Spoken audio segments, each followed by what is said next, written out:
La nef, ça veut dire nouvelle économie fraternelle. La nef a été créée il y a 30 ans, on a fêté les 30 ans de la nef en 2018, et nous sommes une coopérative de finances éthiques. C'est plutôt des personnes militantes, écologistes, dans le social, etc., qui sont partis de deux constats. Premièrement, les projets qui leur tenaient à cœur sur leur territoire, qui étaient un petit peu atypiques à l'époque, du type agriculture bio, éducation alternative, etc., ils étaient infinançables par le circuit bancaire conventionnel. Et deuxième chose, c'est ce groupe-là s'est posé une question qui est assez importante et qui aujourd'hui est un peu dans l'air du temps, c'est comment les banques utilisent notre argent lorsqu'on le dépose.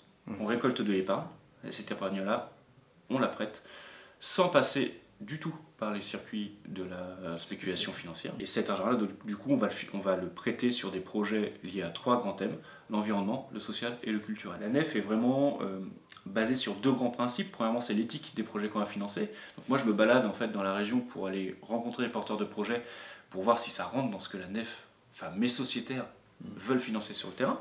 C'est important, parce que c'est quand même leur argent qu'on prête. Et justement, le deuxième grand principe, c'est la transparence totale sur notre activité. Il n'y a jamais eu autant d'argent injecté dans le circuit, depuis notamment la crise de 2008. La Banque centrale a injecté des milliers et des milliers de milliards d'euros. Ouais. Mais malgré ça, on n'a pas l'impression de sortir de la crise. Ouais. Donc c'est bien que l'argent, il part ailleurs. Et en fait, ça s'appelle la spéculation. Donc il y a les spéculateurs qui vont aller financer les marchés boursiers avec cet argent-là.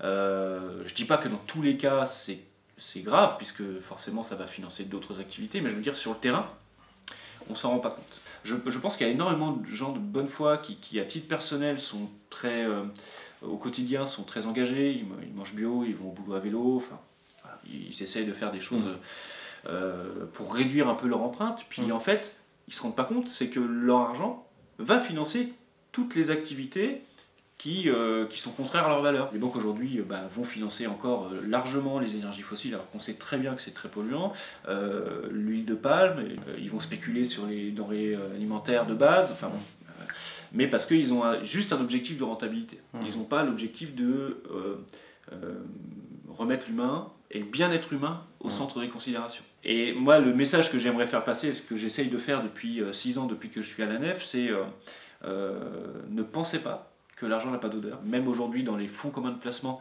sur les marchés financiers, les fonds communs de placement dits verts, on se rend compte qu'il y a quand même des valeurs d'entreprise qui sont pas du tout vertes, quoi.